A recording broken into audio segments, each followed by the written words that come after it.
All right, so we're back and we're talking about Scream 3. And this film marks a very obvious shift in tone. So between Scream 2 and 3, there was a couple years. A major event happened, Columbine. Happened the year before the movie released. And with all this talk about violence in the media, there was an effort to tone down the horror and the violence in the film. That's why there's quite a few off-screen deaths. At one point, there was a demand that no blood or on-screen violence happen at all. It really went there. In addition, Kevin Williamson, the screenwriter of the previous two films, didn't come back because he had prior commitments. He did write a 5-page outline when he first shot the first film that would have outlined what two sequels would have been like. And he wrote about 20 to 30 pages of a first draft, but he had to leave the production. The original story would have involved a return to Woodsboro, where a Stab fan club would have been the cause for the killings. But Ehren Kruger came in and threw out most of what Kevin had wrote. The setting of the movie changed to Hollywood, and the result is one of the most tonally unique films in the series. And I say that sarcastically. Well, Loosely. And honestly, one of my personal favorite supporting characters of the franchise. And I already know who it's going to be. Oh, yeah. Is it Parker? Yeah, Parker Posey. Yeah. Yeah. And that is Scream 3.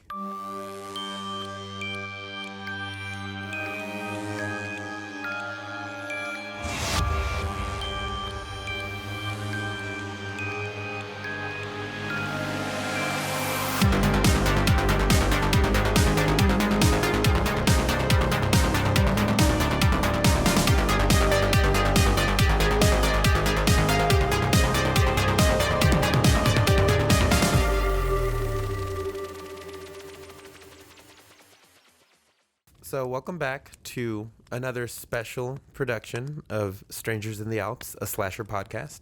I'm Frank. I'm Sam. I'm Travis. I'm Dan. And we are Strangers in the Alps. a slasher podcast. Alps. Strangers. Sam doesn't know what's going on here. Sam is this confused. is an audio podcast, but if you can see the face, Sam is more confused than when she watched the movie. Yeah, that's right. Am I reading the logline now? Yeah, read Okay. the logline, Sam. Log it up, Sam. While Sidney and her friends visit the Hollywood set of Stab 3, the third film based on the Woodsboro murders, another Ghostface killer rises to terrorize them. Terrorizes?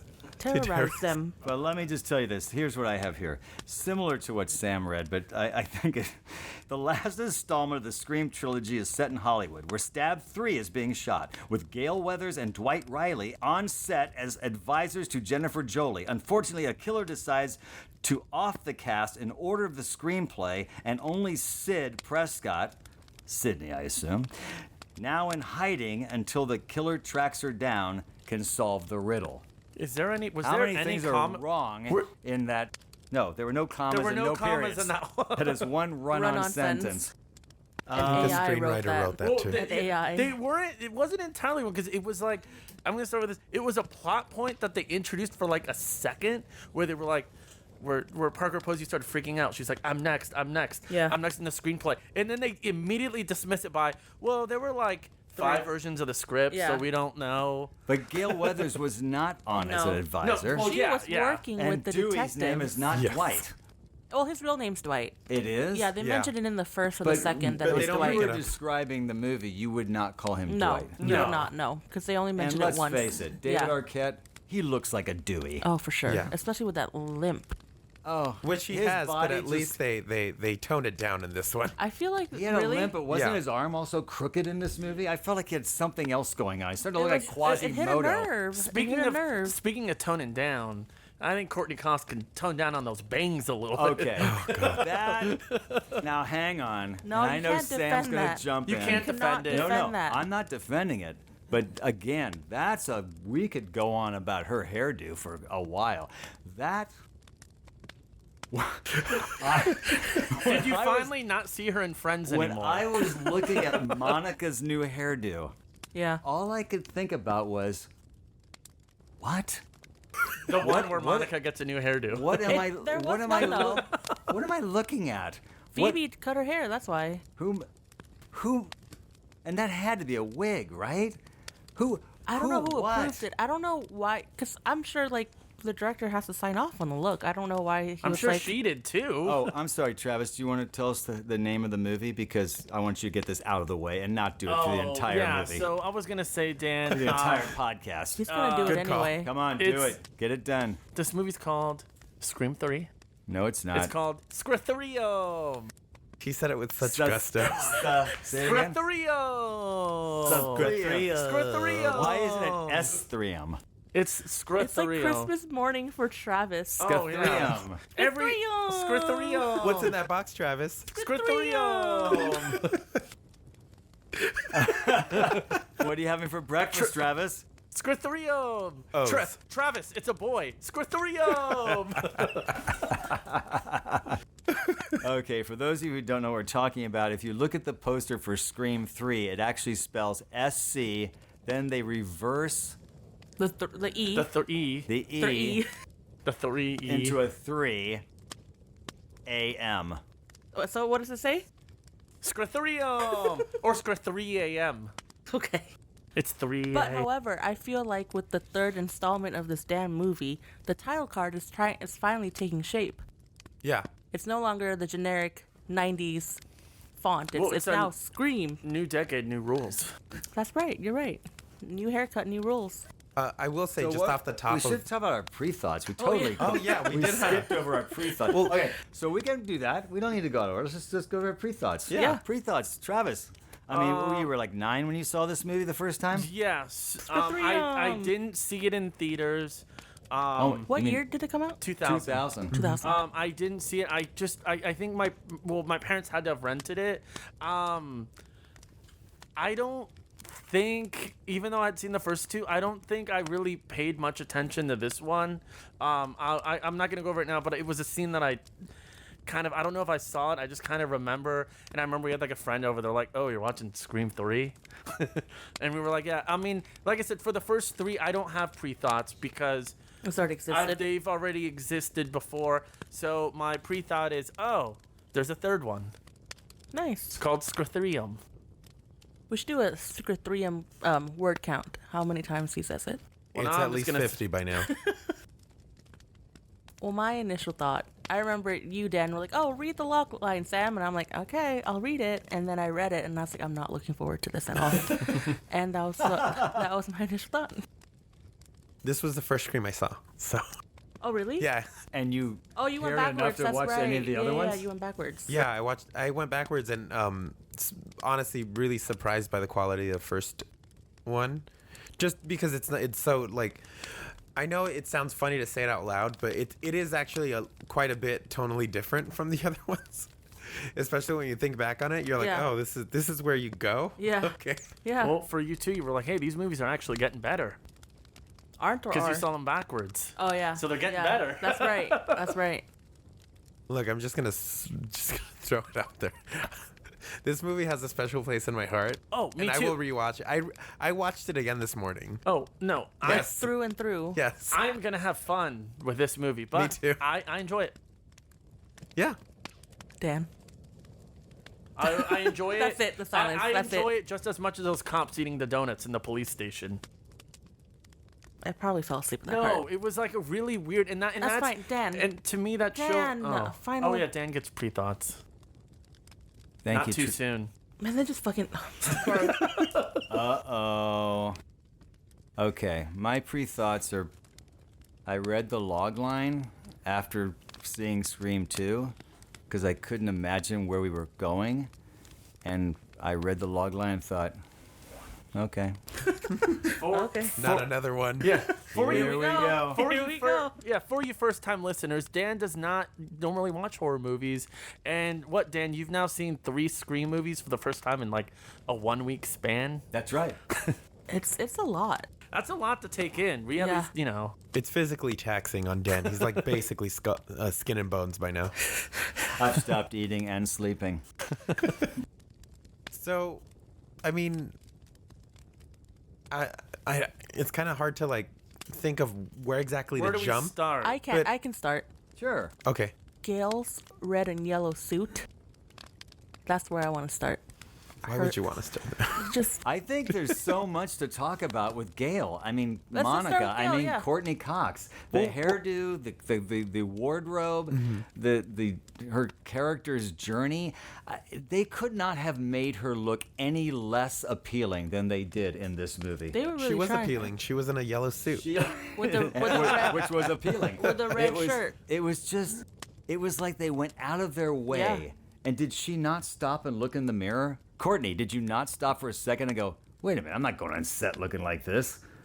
It was The movie released in crazy. 2000, but it was filmed in the 90s, so it's okay. But at the same time, I don't think that haircut was ever in style. No, it was not. It was just like someone like it keeps scaring me. Someone just cut it without even looking at where they were cutting because it was just jagged. Well, just like the writing in the movie, they Yeah, I tried was gonna something, say. and they. If it doesn't work, you just keep going. I mean, we're just leave it in. I mean, Yeah. I think I had an issue not just with Gail, but Dewey was almost a completely different Yeah. character in this movie. To me, he was just I'm like not like personality. He was just kind of like a bumbling idiot. Like this whole they played More than too usual. much on it. Like there's even the scene where like towards the end he like slips down the stairs and they have like the piano playing as he slips and then he gets thrown with the knife and it's like a fake knife that hits him in the head. He was I don't know. clumsier. He's just a clumsy like bumbling idiot. He doesn't really do I think you're- anything in the whole movie. I think it was like there was sort of a bumbling sweetness about him in the first movie where you Yeah. kind of went, oh, I like this guy. Right. Yeah. And in the third movie, he was just bumbling, but I had a little different take. I felt like he looked to me like he would rather had his molars yanked out of his mouth without Novocaine than have to be in this Yeah, movie. that's what I mean. He it didn't felt want- like he really didn't want to be there. Well, even then, I think, and that's a good point too, because it's about what I was gonna get to. Like, even his acting, I feel like it's not bad acting. It's just him not wanting to be there. Like the scene when we're getting into spoilers now, when Parker Posey gets murdered, and he goes, "Is that mirror shaking?" Yes. The mirrors are moving. Yeah, the mirrors are moving. I'm like, I don't know. He just really. I feel like when Like he he got phoned it in? Yeah, we got phoned. When he got hit in the face with the knife and it bounced off and didn't kill him, I think he got really disappointed. Was just like, can I just die? I don't Can want we- to be in this movie Can we anymore. throw that knife one more Yeah, time? can we throw it one more time, please? I Well, will, I mean, the behind the scenes of the movie is that they were even more than Scream 2. They were rewriting the movie as they went up. oh, you it's know, still so- happening with this one? Oh yeah, like to the point that they have so much footage of alternate takes on scenes because they didn't know which way they were gonna go, and if continuity had changed, they wanted to be safe on. Oh, if we do this, we can have this ready to go. Yeah, there's like alternate takes for pretty much everything in this. So it's like a Which is- jigsaw puzzle. Yeah, Which is why I think Frank said too, like, deaths were filmed off screen in case they're like, Right. hey, we need to do it. Right. That's not gonna mess with the continuity because they don't have it. Yeah. Going back, Cotton, Mm-hmm. I was very glad he died because I still felt like he was a waste of character. And the fact that he it started off with him and like he got his show now. He's got his 15 minutes of fame. I didn't like it. what a douche. What a I- douche. It's the weakest opening of the movie Yeah. of the series so far. It's Like, the weakest opening. Right, I was it was- rolling my eyes since the It beginning. was very by the books. It just Yeah. felt like something we would write like in 10 minutes. Yeah. Well, which they did because originally the girlfriend was not alive; she was dead. No, and actually, the original opening for the film, the original opening was Sidney getting attacked. Oh. And they kill the attacker, and you find out that it was just like a crazy fan. Right. you Yeah, said it was a fan crazy club. fan from the fan. Crazy fan from the fan. Like someone who was like obsessed with the books, like Gail's Right. books. Yeah. Yeah. I want to know how her theater major in college got her to be a crisis management Counselor. counselor. It's one of those things that change halfway, you know? But I feel like they were trying to make that connection with her mom wanting to be in Hollywood. Like that well, crazy oh jump. yeah, like What was her name? Rena?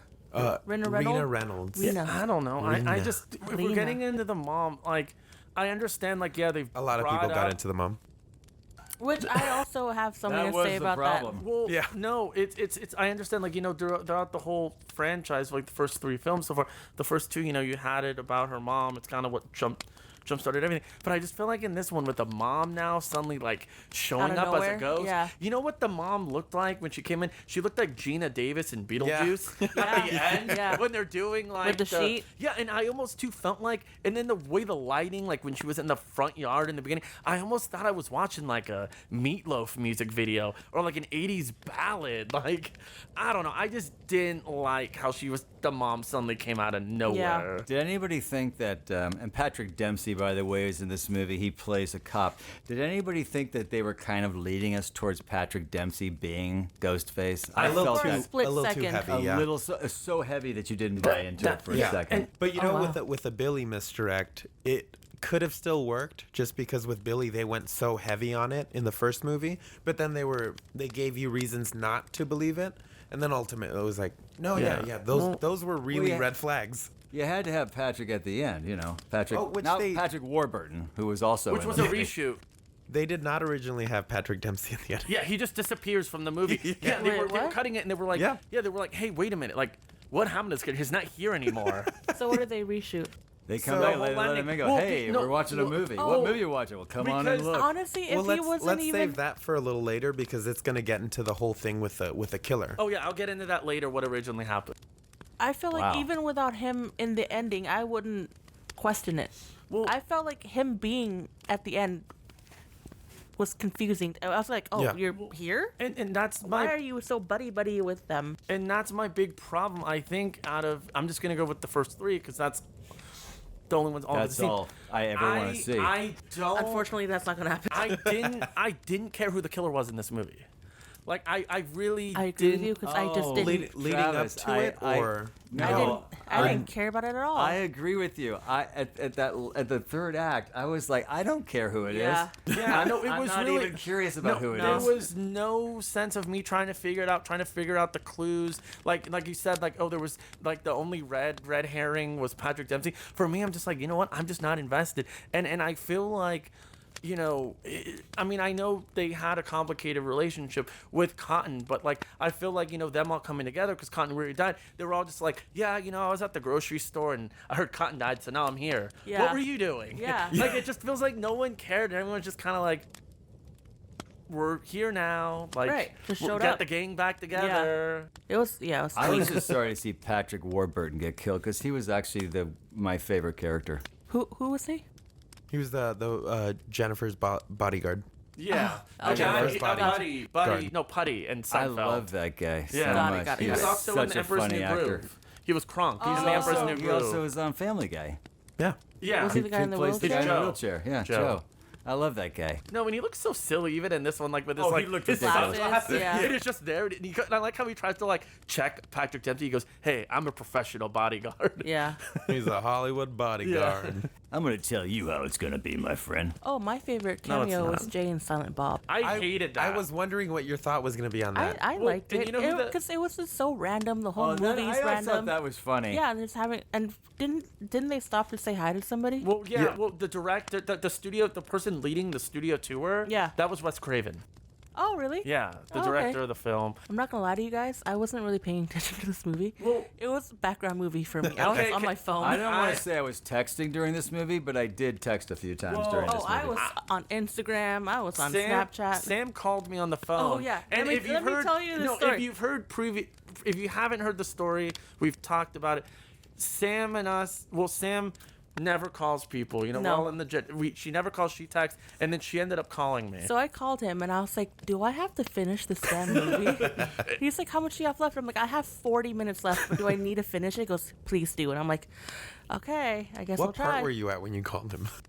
No, I had already stopped watching. I called him the next day. Oh, Ooh, where Like, was you I? must have been. Don't remember. Oh, I think no. Okay, if you're about an hour, I think it was probably right after the actress that plays Sidney within the Stab movies. Was it like right when she died? I think it was no, right. that's well, no, later. 40 minutes. Well, they had to have been at It's okay, Roman's guys. party. I finished it. They It's were okay. somewhere I at finished the Roman's movie. party. Well, You finished your- even if you didn't, I told you the killer was, so you could pretend like you Yeah, did. that was a text Also, discussion. yeah, we have a group chat, even though we live in the same house. And you, Dan, sent a meme of the guy, and he goes, "Oh, he's the killer." And I'm like, "Oh, I didn't finish this movie yet, but okay, cool, thank you." And then you we try to didn't save it care. with the other. And we threw every other character up there. Yeah, and you just didn't care. Yeah, I was like, oh. I actually am gonna disagree. I didn't like the Jay and Silent Bob in the movie. Oh yeah, why? It kind of took me out. I mean, it just. That took you It out. took you out? Well, I mean, not took me. It just. You mean you were in? Well, no, not even that. It just kind of, to me, just like we were talking about the whole tone difference. I felt like when they started showing the Hollywood within Hollywood stuff, like them, I felt like maybe I was on like the back lot at Universal, and it actually almost reminded me of like the ending of Blazing Saddles, where it suddenly turns into a studio, or like I was watching like the ending of Pee Wee Herman. I know that's really like. You know, There's a lot of other problems with the movie, but I don't know. But just seeing Jay and Silent Bob, I was just, if You can't. There's no excuse for if that. Scream 4 hadn't have come out when it did, Scream 4. I'll talk about this We're next still week. on we're Scream not. 3. We're not, know. no. I've said when we talk about, I'm just gonna say I would not. I'll save it for my final Please. thoughts. So let's just jump on the Blazing Saddles real quick, because in going with what you were It saying, burns. I agree with you. I think Blazing Saddles is a great comedy, but I think that ending is a major cop-out. It to me, it's like Mel Brooks just couldn't figure out how to end his story, so he said, "Oh, let's just make it that we're making a movie." Not that there weren't some funny things in there, like Dom DeLuise as the director of Oh, the yeah. French Surprise song and all that. That was funny, but anyway, Let's get 'em, we're getting girls. off. You know what I We're didn't getting like? off on the side. The fact that Ghostface used that gimmick of mimicking The other, voice changer. Yeah, and he did it consistently all throughout, like back to back to back. And it's kind of like at that point for me, I was expecting it, and I no longer. Well, I never really had any. And when they interest. find the voice changer, you're like, What is it? Well, of Yeah. course, everything is not Yeah. really them. I they feel did like- so much. It was like, Yeah. What was I really what I think is Overworked. I felt like in the finale maybe they should have used it more as like a twist, because then it was just like, oh, Ghostface is just using it to get people in rooms, Right. And Which that's is what like it is. it gets old fast. And then towards we the end, already that's what Sidney was like. Oh, how would I know if this is really Dewey? It's like, oh no, Dewey's here. You want to come see him? I don't They know. didn't use it to dramatic effect. No. To basically, you know, It was this new yeah, technique. and yeah. I just didn't care for it. and I also felt they already blew that wad in the first movie, where the voice changer was why we didn't know who it was the boyfriend. Yeah. I felt like, dude, But I mean, they used Why are we they still used the doing voice this? changer. Well, at this point, it's like an iconic gimmick for a Yeah. Ghostface to But it was- mask his right. identity That before I the like. reveal. But Right, I but think not for this one. It's just him mimicking the other mimicking of the victims. voices. Yeah. Yeah. I think it was their way of like throwing in like something to really upgrade this Right. Ghostface. Yeah. It ultimately, I've been back and forth on whether I like it or not. I know a lot of the fan base doesn't like it just because it's, for one, not possible with technology at the time. Right. But I don't think it's so egregious that it's unbelievable. I just think it's overused and not used in ways that enhance Yeah, the like, plot. like by him, if it's the twist at the end, I feel Yeah. like that Yeah, would have 'cause been a lot I better feel like it was like to get Sidney back into the house. You know. Yeah, oh yeah, Yeah. check it out now. Look what we can do Yeah. now. And like that was it. It's like, oh, we're gonna be different because we can do this. And he could be like, "Oh, Hollywood magic. This is Yeah, what I'm doing. and I'm a it- director." Like, yeah, I got my final cut. there you go. I made my movie. Yeah. I have a huge pet peeve, and this isn't just for Scream 3. This is for any movie that does this. I cannot stand watching people who don't know how to smoke. There's a lot of he- smoking in here's this movie. the deal. If you need people to smoke, then hire frickin' actors who know how to smoke or do smoke.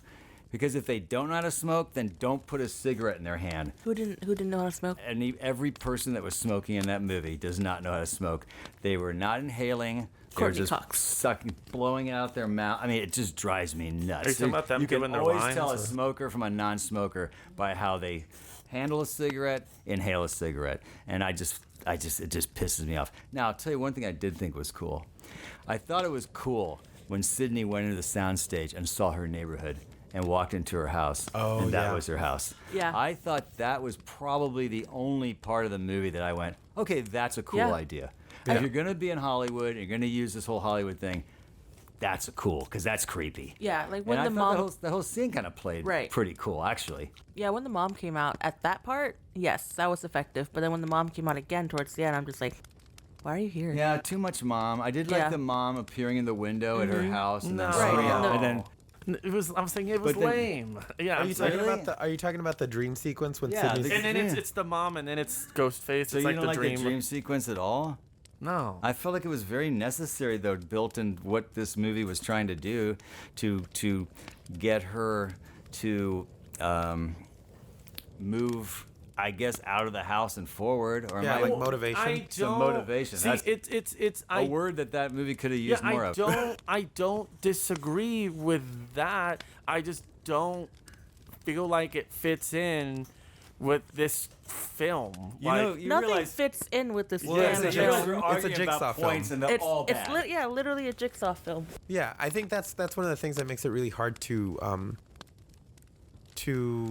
decide, at least for me personally, whether I think it's a good film or not. Is that so much of it is all these different films put into one, like the scene that you're talking about with Sidney going onto the Woodsboro set. That's a holdover from when they wanted the film to be set in Woodsboro. So Wes Craven knew that he wanted that moment, but it's not in the script. They kind of basically came up with it after they had the sets built, which is really telling that, you know, the one of the things that Wes was like, hey, this needs to be here. We're gonna do something with this. Is one of the parts that's the most, you know, effective. Right. You know, it really, again, and I keep saying this, it speaks to Wes's ability as a director that I feel like a lot of the best parts about the movie end up being things that he probably decided. Yeah. Including something that I guess this is as good a time as any, we'll get into about the killer or killers. And I think that's another thing that, again, we can discuss. Going back to the whole Patrick Dempsey disappearing in the third act thing. So before we get into that, though, I do want to give a major shout out to, for sure, the cameos, which I think work pretty well, but also the character of Parker Posey, Jennifer Jolie, aka Judy Jurgenstern. I thought her banter with Gale as fake Gale and real Gale She was a the better highlight. Gale. She was a better Gale than Gale. Yeah. I agree. Like Yeah. the one scene that I kind of did like with Parker Posey, that was funny. Them two together was when the Sidney within stab, when she dies and they drag her away, and it cuts to them both upstairs on the balcony and they both scream because they Yes. see the body. I thought that was pretty funny. Oh yeah, and Oh, the way yeah, they're yeah. running around the mansion Yeah, holding hands. yeah. Yeah, and then right after that too, it's the scene where like, and then Dewey gets punched in the face. Yeah. I don't remember Oh, that. silly Dewey. But I do also like the scene where they go investigate, and they have that little back and forth, and she's like, "Well, I'm gonna go with you because they want to kill the real Yeah, Gale, yeah. and if I'm with you, they want to kill you and not me." The movie could have used more wit. Yeah. I was thinking about this today. You read and it says, well, this is a more comedic approach. Scream 3, they took a more comedic approach. But I really question this as a comedy because it's really not. I mean, I think in spite of itself, we're saying it's comedic or it's comedy. It's not well-written comedy. It's like, not to, we have a project. I'm not going to tell you what it's about or what it is, but it's a horror movie. And it's genuinely a comedy. I mean, with jokes and setups, and it's comedic in its approach. This was comedic because they We're laughing at it. kind of failed Yeah, at every other thing they were. Not to say that they weren't trying to make it lighter, but that's not good comedy writing. I don't think. Yeah, well, a lot of that pivot into comedy came right before it went into production. So of course it's gonna be kind of slapped on. It doesn't. I think the best parts about the comedy are also the moments that specific actors bring to a moment and not the scene itself. I agree. Yeah. Parker Posey. Which is where I Parker think David Arquette failed because I think he was trying to be, I'll just be the more bumbling cop guy and that'll be funny, but it wasn't. It almost just feels like you're watching, like, especially at the end when they're all running around in the mansion at the party. and just the way it's shot, like I said, it's not shot very well at all. I almost felt like you're watching like a parody version of this movie, like a made for Netflix. I was thinking of Scary Movie Scary Movie. Yeah. It felt more Scary Movie than Scary Movie. Yeah, I was like, this just, I mean, compared to like the first two films, what the chases, I thought every chase, even starting from the beginning with continuity. Like Benny Hill. Yeah, it was just because that's what it was. That's what it was. It was literally the shot selection was just the camera just sitting there, Yeah. and them running by, the whole- yeah. cut the close up. It was just, I don't know, like there's, because we said Kevin Smith, and it came out a year later, was Jay and Silent Bob Strike Back, where they do the reverse, where it's Jay and Silent Bob on the set of a Scream film. And it cuts to the girl, and she takes the mask off of the Ghostface, and it's a chimp. And she goes, Wes, come on, really? And he goes, what? It's what the kids want. It's what everyone wants. I felt like after, because I rewatched that movie not long ago, I feel like now watching Scream 3, I'm like, oh my God, like that scene in Jay and Silent Bob is spot on of what we just saw in Scream 3. It just felt so uninspired by Yeah. the numbers. I don't know. It's like it was made in like a factory or So something. like, the more you're talking about it, I the still more like you're it. We better realizing get a- it's not a good movie. I like We it. better get a low But rating it's not, after it's this. not a good movie. I mean, I know you're going to tell us, Frank, you're going to tell us why it's a good movie, but I will tell you, watching 3 Scream movies inside, 10 days? Yeah. It makes it very easy Yeah. for me to look at this franchise in a very different way than Same. spread over years. Same. Yeah. That's why You you go and I ba- agree a lot yeah. on this. Yeah. You go back to the first movie where you have a really strong first 10 minutes. You have a really strong Act 3. Maybe the Act 2's not as strong, but because of the murder mystery aspect to it, you stay very engaged because you are wildly wanting to know who's doing this. That is really watered down in the second movie a lot because of what we've talked about. And then in the third movie, it's just not there. It abandoned. So it brings me to a point, and then we can talk about this.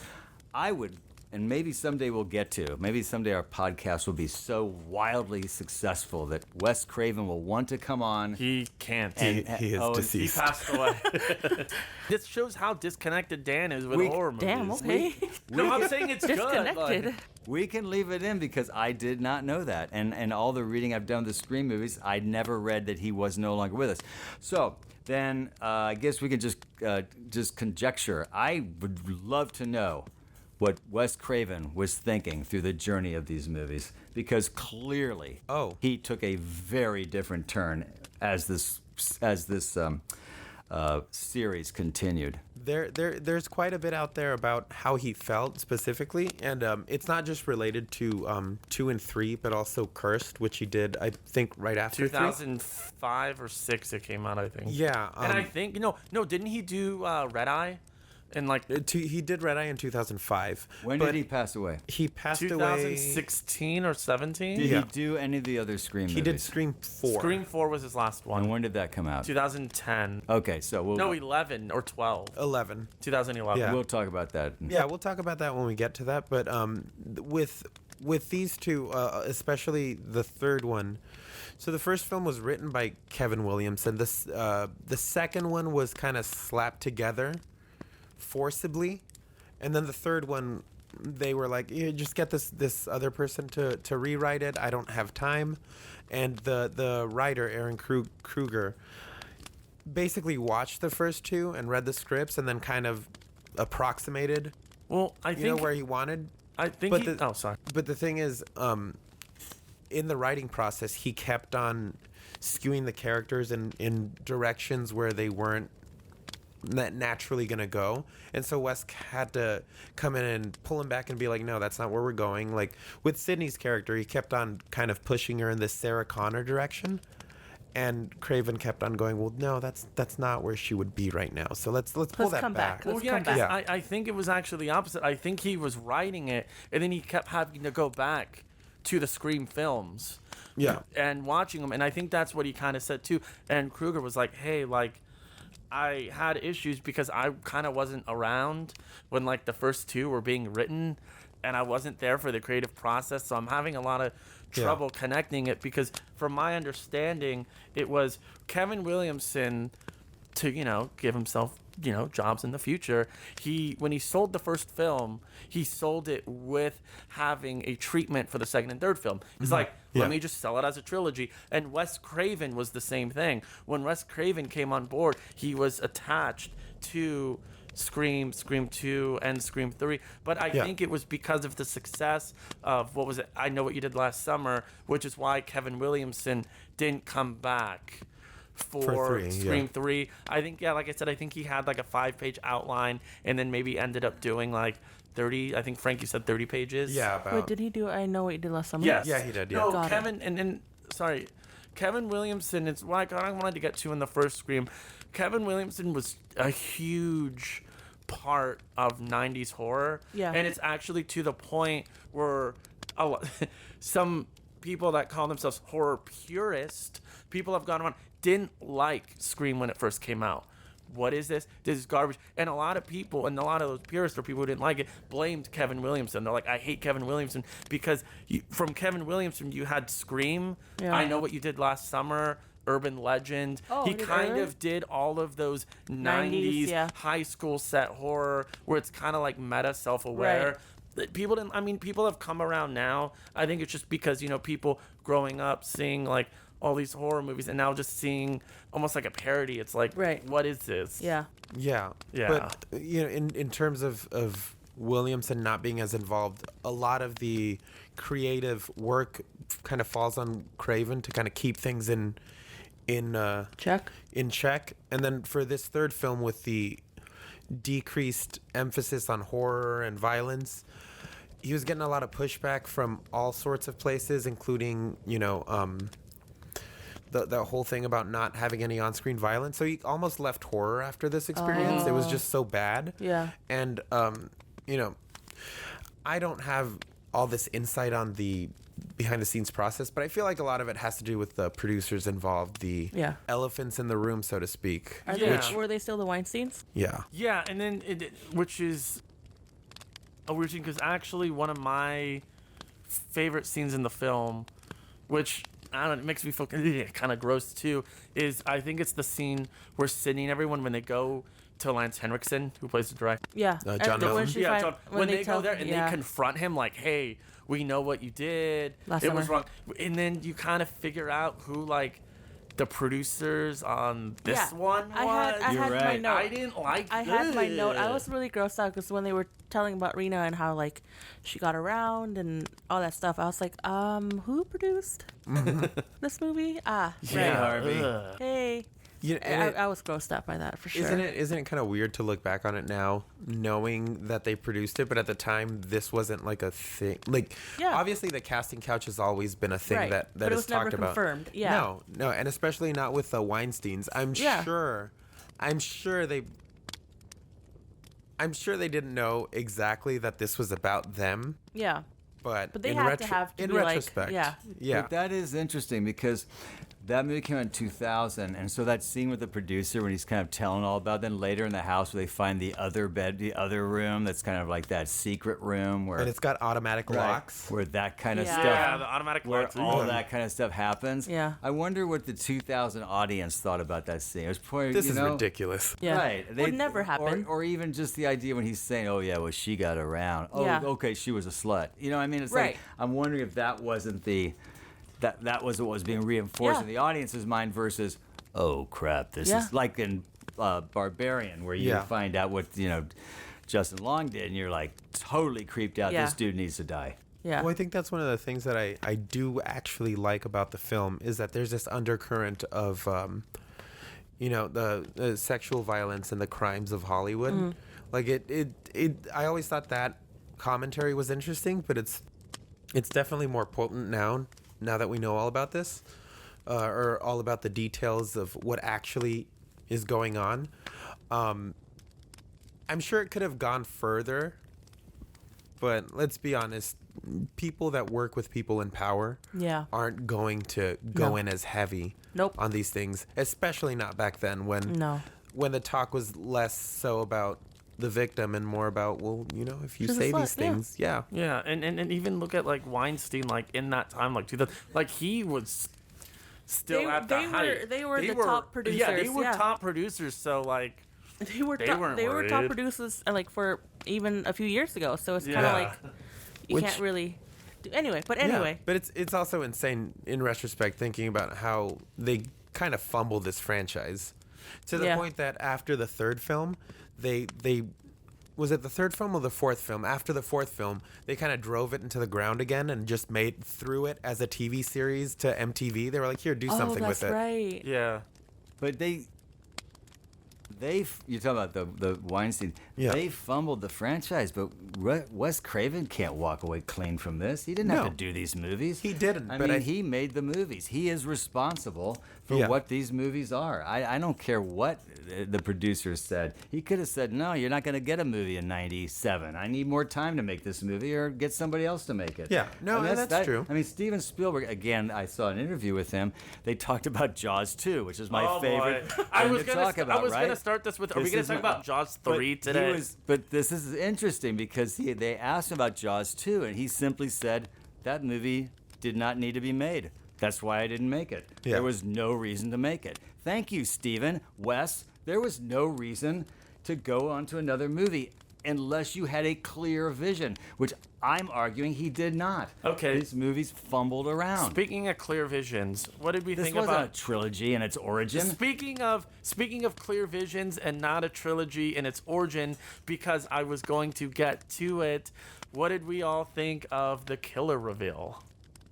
I did not care. I didn't care either. And my first thought was, this dude couldn't have done everything that happened in this movie. No. This is the weeniest guy in the it's movie. Well, it's Not- funny you mentioned that because he was not the original killer. Yeah, the original killer. Was he really supposed to be dead inside that coffin? No, Originally?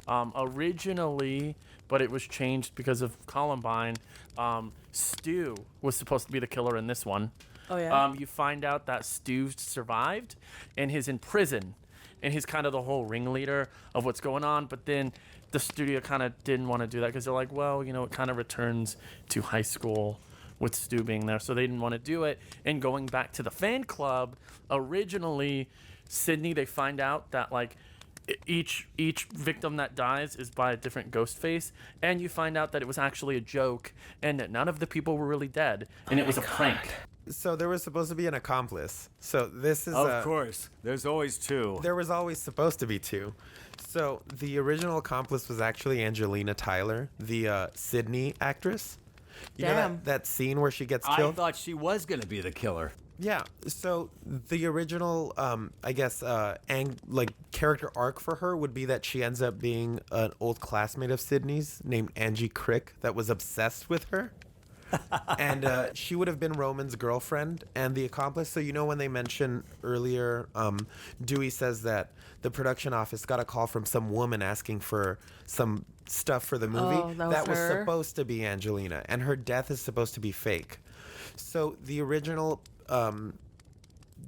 way that the final act would have gone is that Sidney arrives at the house and the victims are all strung up, very dramatically. Angelina's one of them. She goes into the screening room, and then Angelina kind of wakes up and reveals, "Hey, I'm the killer too." But this was before Patrick Dempsey was written into it, so we lost that reveal, and we gained Patrick Dempsey.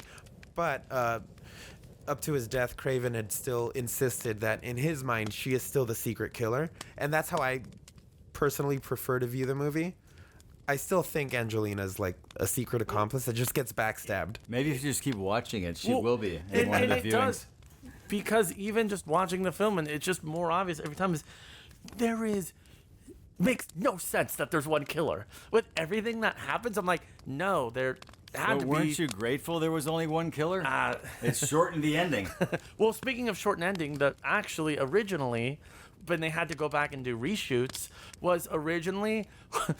Remember when she shoots Roman?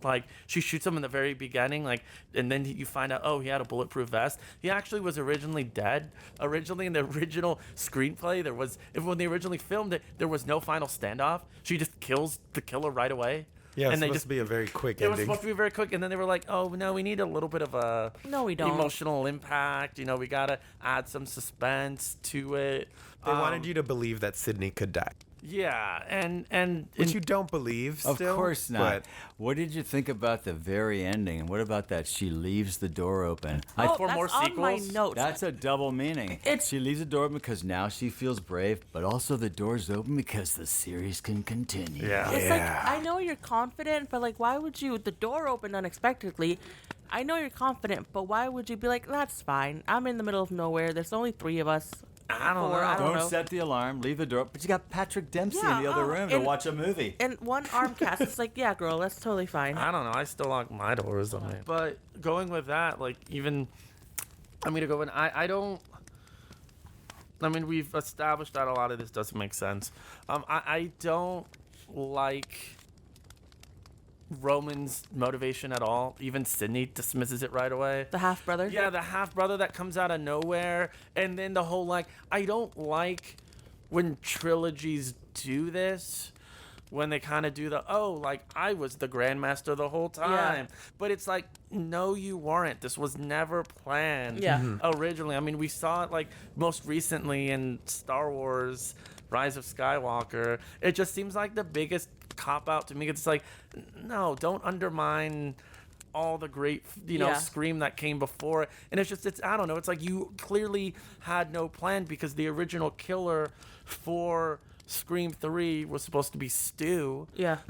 You find out that he was still alive. He survived the first film, and he was in prison, and he was kind of the kingpin of the whole thing. But because of Columbine, they didn't want to, because it would go back to Woodsboro, Right. go back to the high school, and they didn't want anything that linked with it. And I don't know, I'm kind of talking in circles here, but I I have to disagree with you, though. I really do have to disagree. I don't think What are we disagreeing on? I don't think that. Obviously, it wasn't planned, Yeah. but I don't think the way that they wrote it and set it up diminishes Scream 1, because they never actually say that Roman masterminded the whole thing. The only thing Roman masterminded, supposedly, Was he put the things in place.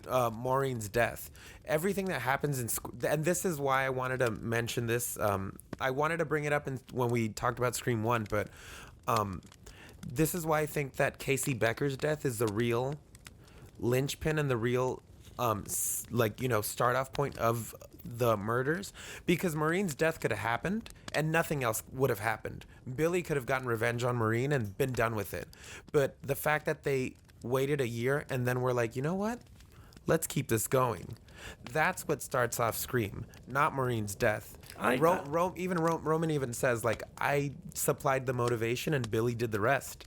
And then in a weird feedback loop kind of way, Billy inspired Roman to do the events of Scream 3. See, so I will give the movie credit for not trampling on Scream 1 in that sense. I didn't mean like the whole movie. I think it's because and then you find out in the end of Scream, and then Scream 2 is like, it was, the whole like, oh, was it cotton? Then him going, it just, I don't know, to me, I see what you mean. It just makes it a little too convoluted. I don't know. It's a phony trilogy. It's not Lord It's of on the a Rings. phone. There aren't 3 novels that they turned into a movie. They coming up with these trilogies just because you all of a sudden go, oh, I'm gonna tell 3 stories. Don't need it, man. Plus now there's gonna be 6. Speaking of trilogies, how did you guys feel about when they brought Randy back on VHS to bring back the Film Tropes 101? Well, I think it was too because they wanted to bring him back, because they were like, we actually shouldn't have killed him in the second movie. Yeah.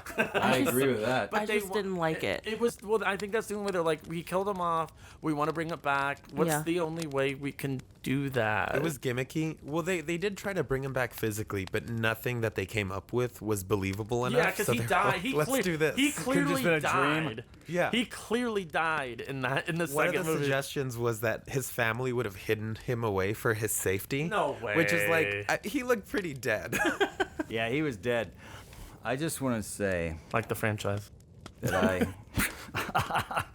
that I'm just very happy and grateful that Dewey and Gail got together and got married. I thought that was Stop messing around. That was very important. It felt very. That to me, that's the completion of the trilogy. I mean, the real trilogy is the journey of Gale and Dewey. Yeah. Just wait till Scream 5. The forced relationship that nobody bought for a second. I thought it was pretty believable in 1 and kind of 2, but I think by this point it was a little like It got worse and worse with each film. they dragged it out. I for thought sure. it was cute in 1. Yeah. I didn't need it to get any better than it did in 1. Yeah, I 'cause- didn't need that to continue. If that had been done and we'd had never seen Dewey again or never seen, well, Gale, I guess, but I don't know, Dewey didn't need to. Well, because I like the whole scene in Scream. I think it's just it capped like there was when like in Scream when they go on their walk, when they're at the party. I mean and even so you go from them walking and then I don't know like everything into Scream 3 like in the scene in the beginning I think when they're sitting at the cafe and they're like outside eating. I felt like I was watching a show on like ABC, like reality show? With the cinematography. I'm like, am I watching no. Gilmore Girls? Much of Screen 3 looked like TV. Yeah, that's what I'm saying. A Very lot of much. the film, lighting, the camera everything- work, yeah, very TV. It felt Did very it do well TV. in the box office? I think so. I think it did decently. Yeah. it opened a But number compared one. to the other ones, it just wasn't. It was a drop off from the other Gotcha. two. Critically, it did not do well. Yeah. It's considered by many to be a weak one in the franchise, the weakest Sure. of the franchise, Yeah. even to this point. Right. But there are actually a lot of Scream 1 purists that consider everything after Scream 1 to be dog shit. Hey, So- I don't know if I'd go that far, but I definitely, I mean, again, having seen all 3 of them inside 10 days, you really appreciate the first one. Yeah. Yeah. You really appreciate how well done that movie was. Really appreciate it. Yeah. All I right. mean, it's still a pinnacle of horror, especially 90s horror. I think it's still top A friend of mine, grade. Yeah, a friend of mine who we all actually know. I mentioned to him about the Scream. I said, "Have you ever seen the Scream movies?" "Yeah, I saw the first one for sure." I said, "Yeah, you didn't see the other ones?" "No, I heard they were crap." Speaking of crap, Dan, what are your final thoughts on the movie? Yes, let's do that. Final thoughts. Then I gotta rate it. Final thoughts. Well, I guess you can tell I didn't think it was very good. I'm not gonna say I didn't have fun watching it, though.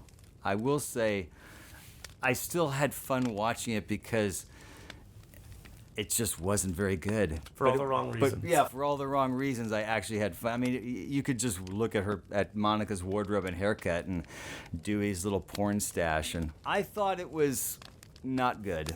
I'm sort of cringing at the idea of watching Scream 4, quite frankly. Scriptorum. And continuing through this, but I will be there. Because I'm a champ. Because you're contracted to. Yes. That's 'Cause my my reason. contract runs till January of 24. And what would you give it out of 5? I would give it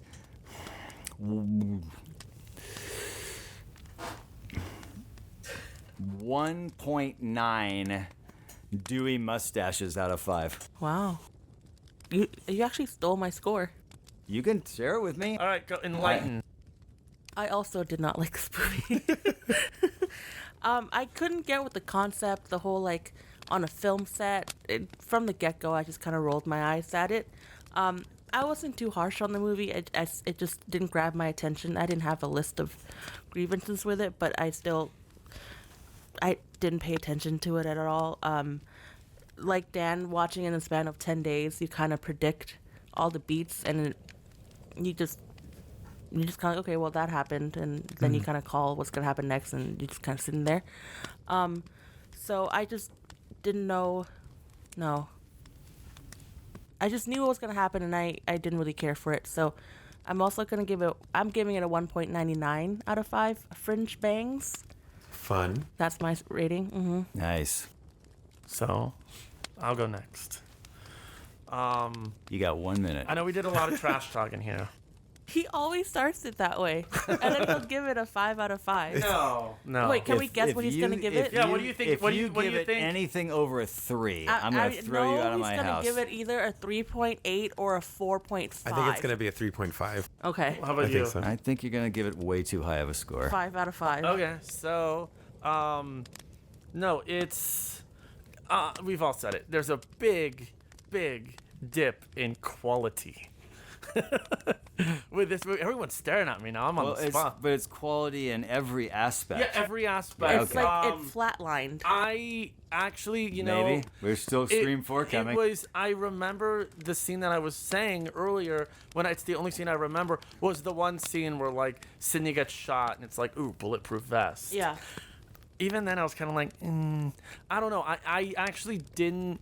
I have maybe only seen this movie 3 times, maybe 2.5 times. is- I haven't. That's 3 times too many. Well, because one of them I think was the first time I ever watched it. Because you know me, I collect movies. I bought it when these 3 first hit Blu-ray right before Scream 4 came out. I bought Scream 1, 2, and 3 on Blu-ray. No, but listen. This is not really a Scream movie. I'm gonna say it now. This is Scooby-Doo Scream. You're making That's true. excuses for it. That's what That's you're what doing. it sounds like. It feels very Monster of the Week to me. I didn't care who the killer was when they unmasked it at the end. I'm like, I guess who However, I'm gonna give the it a killer 5 was out of this 5. week. But with that said, I'm gonna do a little bit of readjusting. So last week, I gave Scream 2 like a 3. No, I think you give it like a 4. No, I Yeah. gave it a 3. I'm gonna go maybe like a 3.5 because I'm gonna give this one. All of you are wrong, and I am mad that you would think. That's how it is with your track record. But you know what is it? What it's is a it? 2. Really? Yeah, so it's Interesting. just Hey, 0.1. fist pump. Fist pump me. So We're doing a fist pump, folks. I You give can't it see. 2 out of 5. Sam's calling me with 40 minutes left. Out of 5. Because Sam. What? I think I paused it at the same bar. I paused it. I'll admit, I watched this last night, and The fact that you watched it 3 times. no, because that was because I had to watch it for this. But No, you were I like get it. you were like 12 the first time you I saw was it, right? No, I was in maybe like 20. I'm trying to help you here, Travis. I'm really trying But to help the you. bait, so please. I remember pausing it, and it was like you. I was like, I got 40 minutes left, and I'm just gonna end it with. Because we didn't talk about it, I just got to mention it. This film has some of the worst ADR I've ever heard in my life. The whole scene when Dewey and Oh, and Gail are yeah. tied up, and they're like, and you just hear them talking in the background. Wait, which part? The part where they're tied up and Oh, she's fighting with Roman and Gail and Dewey, Oh, and they're like, I "Oh, thought- you can do it!" Like, I thought you were gonna mention the part where they were trying to get into the vault or the I secret think room. it might have been the same part in that. They're That like, was "We can some. go around." Yeah. It There's was this some door. of the absolute worst ADR Yeah. I've ever heard in my life. Yeah. Which is why. Wow. Next week we'll open a Scriforum on the next film. Yeah. Oh, did you say that sounds like scrotum? I said what I said. Hey, we're gonna have to cut that off. We're gonna cut that out. I Okay, am Frank. the only woman in this Wrap it. room. Okay, Wrap it up, so my Wrap friend. it after you cut it. look, I want to preface this by saying, once again, this movie has my favorite supporting character of the franchise, Jennifer Jolie. Parker Posey's amazing. I love all the little bits with her and Gail. You know, when she goes into her little investigative reporter bit, and Gail is like, "Easy, Geraldo," and then you see her in the background shaking it off and going, she's so in character. Yeah. I think. Also, same scene. Hollywood is full of criminals whose careers are flourishing. This movie knew what it was doing back Yeah. before we knew what it was doing. So those things kind of elevate it for me in retrospect, but I've always had a special place for this movie in my heart. It's not a great movie, but I find it fun. I have fun every time I watch it. Like I said, I watched it this morning just because I thought it'd be cool. I thought it'd be fun. Was it one of those like you actually sat down and watched it, or was it like a background kind It of thing? was both. You watched it twice. Because I watched it for sure a couple of days ago. Yeah. For Right, for the this, purposes yeah. of this, and then I just found myself wanting to watch it again. I've seen it several times. I've seen it more than Battle Royale. Oh my God, really? I probably watch mean, it at least once a year. It's not around Halloween as time. heavy as Battle Royale. No, it's so. a lot of fun. So Oh, and I also do appreciate that in that final moment, right before Roman's final jump scare, Yeah. when Sidney kills him the first time, that she holds his hand. Like, Yeah. I feel like there's a lot of Yeah. small moments that really, again, point to a better movie. Like, that's something that Sidney would do. And, in those final moments, the fact that she's comforting her just barely found Yeah. that's the kind of stuff that you can add to a film and just kind of give it a little bit extra. Right. It's not a great film. It's a jigsaw puzzle of a film, but I will give it. And Brace yourself, Dan. folks. Dan, please remain seated. I'm gonna give it, and I'm gonna close my eyes when I say this because I don't want to see your reactions.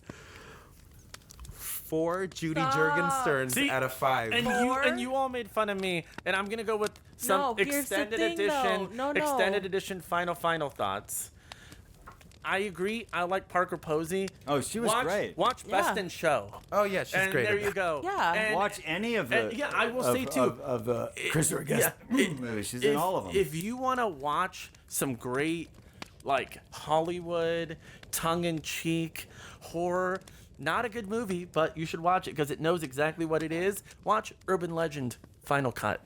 Oh, yeah, it's Here's the thing, though. With his rating, it's fine because he backed it up with, like, yes, this is bad, but also... Didn't I just say that? No, but you were like, oh, this is horrible. 5 out of 5. No, I will admit. Or this was Finally. amazing. 2 out of 5. Yeah. It I was changed just my glad life. to hear you say it wasn't a great movie. I kept hearing you were going to hear "great" come out of your mouth. I think he wanted it from Travis more than me. Absolutely, because he just cut... Whatever.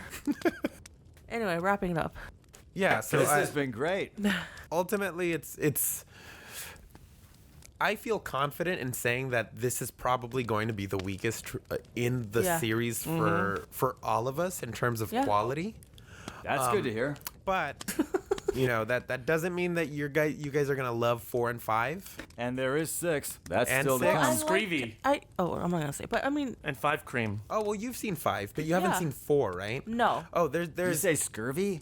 Yes, Scurvy. Screevy. Scream 6. I call it Screevy. Scurvy. Scurvy. Oh, scurvy. there's I gonna like be 5. some interesting discussions with 4. There's some plot elements that are brought up that I Yeah. think paint the franchise in an Ooh. interesting, or point it in an interesting direction. And once again, there's things that may have been a Scream 4, 5, and 6 that don't end up happening that we can discuss in Just 4. vey. Please just tell me that Gale and Dewey are not in Scream 4. Well, watch and you'll see.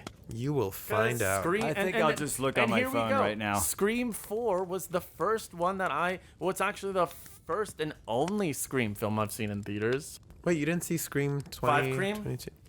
God damn it. Yes. You didn't see that one in theaters? No. You didn't? I did not. I blind bought it. I bought it Oh. on. I got the steelbook, you know. That was a really fun Steelbook. experience in theaters. I remember. I liked it in well, theaters. that's the thing is, I remember wanting to. Yeah. And then I don't know. I missed it. It came out like right oh after my the God, pandemic. they are in this movie. And we're gonna end there. This has been a special presentation of Strangers in the Alps, a slasher podcast. I'm Frank, Sam. Travis. Damn. and we are out. Out. Of ideas.